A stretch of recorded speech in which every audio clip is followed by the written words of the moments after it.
নির্মিত হতে যাচ্ছে পিরিয়ডিক্যাল ড্রামা থ্রিলার ঘরানার সিনেমা সংবাদ। সিনেমাটি নির্মাণ করবেন সোহেল আরমান।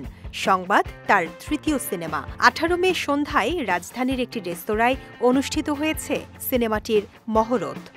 খোকন যখন আমাকে মূল গল্পটি দিল, তখন আমি গল্পটা পড়ে এত মুগ্ধ হলাম, আমি বারবারই পড়ে মুগ্ধ হয়েছি। গল্পটি অনেক পুরনো, একটা জমিদার বাড়ির গল্প। সেখানে আমি আমার চিত্রনাট্যে কিছু চরিত্র যোগ করেছি।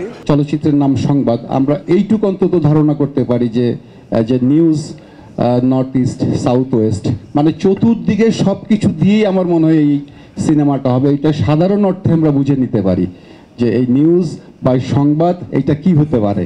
1871 সালের প্রেক্ষাপটে সাজানো হয়েছে সংবাদের কাহিনী। সে সময়ের এক জমিদার বাড়িতে ঘটে যাওয়া চুরির ঘটনাকে কেন্দ্র করে নির্মিত হবে সংবাদ। এতে কেন্দ্রীয় চরিত্রে অভিনয় করেছেন আয়েশা খান, সোহেল মণ্ডল ও ইরফান সাজ্জাদ। খুবই দুর্দান্ত একটা গল্প আমাদের সোহেল আরমান ভাইয়ার। আমি যখন প্রথমবার গল্পটা শুনি এবং প্রথম গল্প শুনে, চরিত্র শুনে, আমি প্রথম ভেতরে ডিসিশন নিয়ে ফেলেছিলাম যে এই চরিত্রটা আমার করা দরকার। কারণ সবসময় সব চরিত্র সবার ভাগ্যে জোটে না। আমি লাকি যে সংবাদে যে চরিত্রটা আমি করছি সেই চরিত্রটা আমি করার সুযোগ পেয়েছি। আমার এখনো মনে আছে যে যখন গল্পটা উনি বলছিলেন, আমার একদম গল্পের শেষ প্রান্তে আমার চোখ থেকে পানি পড়ছিল এবং যতবার গল্পটা শুনেছি আমার চোখ থেকে পানি পড়েছে। এখন হয়তোবা উনি এত ভালো গল্প বলতে পারেন, এত ভালো বক্তা উনি, সেজন্যই হয়তোবা সেটা আমাকে টাচ করে গিয়েছে। আমার চোখ থেকে পানি বের হতে বাধ্য হয়েছে।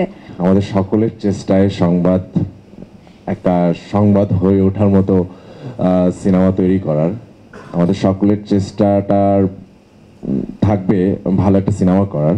সিনেমার বিভিন্ন চরিত্রে আরও অভিনয় করবেন সালাউদ্দিন লাভলু ও তাহমিনা সুলতানা মৌ সহ অনেকে। সংবাদ হতে যাচ্ছে মৌ অভিনীত প্রথম সিনেমা। আমজাদ হোসেনের গুণী সন্তান, গুণী নির্মাতা সোহেল আরমান এবং সাজ্জাদ হোসেন দোদুল।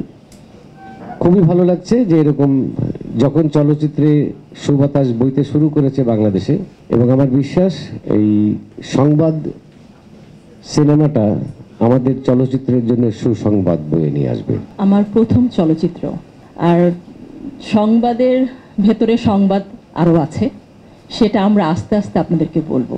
পরিচালনার পাশাপাশি সংবাদ সিনেমার চিত্রনাট্য করেছেন সোহেল আরমান নিজেই। ভয়েস টুডের ব্যানারে নির্মিতব্য সিনেমাটির গল্প লেখার পাশাপাশি প্রযোজনা করছেন খোকন।